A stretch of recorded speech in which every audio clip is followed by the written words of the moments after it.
ನಮಸ್ತೆ ಸರ್, ನನ್ನ ಹೆಸರು ರೆಡ್ಡೇಶ್ ಅಂತ. ತಡಗಲ್ ಪಂಚಾಯತಿ ಕೈಕೂರುಪಲ್ ಗ್ರಾಮದಿಂದ ಮಾತಾಡ್ತಿದ್ದೀನಿ.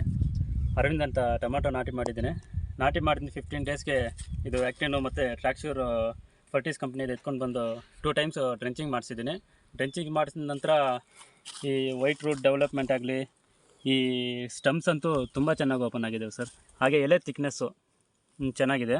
ಓಕೆ, 15 ಡೇಸ್ಗೆ ಬಿಟ್ಕೊಂಡ್ರೆ ತುಂಬ ಚೆನ್ನಾಗಿ ರಿಸಲ್ಟ್ ಇದೆ ಸರ್ ಆ್ಯಕ್ಟಿನ್ ಟ್ರ್ಯಾಕ್ಚರು. ಎಲ್ಲಿಂದ ತಂದ್ರಿ ಇದು? ಸರ್ ಇದು ಶ್ರೀ ಲಕ್ಷ್ಮೀ ವೆಂಕಟೇಶ್ವರ ಟ್ರೇಡರ್ಸ್ ಅಂತ ಲಕ್ಷ್ಮೀಪುರ ಕ್ರಾಸು ಅಂತ ತಂದು ಬಿಟ್ಟಿದ್ದೀವಿ ಸರ್. ಎಷ್ಟು ಸರಿ ಬಿಟ್ರಿ ಸರ್? 2 ಟೈಮ್ಸ್ ಬಿಟ್ಟಿದ್ದೀನಿ ಸರ್. 15 ಡೇಸಲ್ಲಿ ಒಂದು ಸತಿ ಬಿಟ್ಟಿದ್ದೀನಿ, ಮತ್ತೆ 3 ಡೇಸ್ ಬಿಟ್ಕೊಂಡು ಮತ್ತೆ ಇನ್ನೊಂದು ಸತಿ ಡ್ರೆಂಚಿಂಗ್ ಮಾಡಿಸಿದ್ದೀನಿ.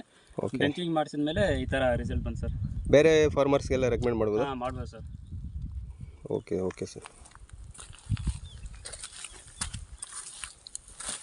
ಎಲ್ಲ ಥರ ಹಿಂಗೆ ಇದೆಯಾ ತೋಟ? ಎಲ್ಲ ಇದೇ ಥರ ಇದೆಯಾ? ಒಂದು ಸತಿ ನೋಡಿ, ಎಲ್ಲನೂ ಇದೇ ಥರ ಇದೆ ಸರ್. ಗ್ರೀನಿಶ್ ಆಗಲಿ, ಡೆವಲಪ್ಮೆಂಟ್ ಆಗಲಿ. ನಿಮ್ಗೆ ಗೊತ್ತಿರೋ ರೈತರಿಗೆಲ್ಲ ಸಜೆಷನ್ ಮಾಡ್ಬೋದಾ ಸರ್? ಮಾಡ್ಬೋದು ಸರ್.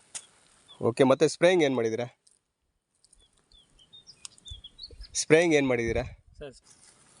ಸರ್ ಸ್ಪ್ರೇಯಿಂಗ್ ಬಂತು ಡರ್ಮೋಲಿನ್ ವೆಜಿಟೇಟಿವ್ ಸ್ಪ್ರೇ ಮಾಡಿದ್ದೀನಿ ಸರ್ ಒಂದು ಸತಿ.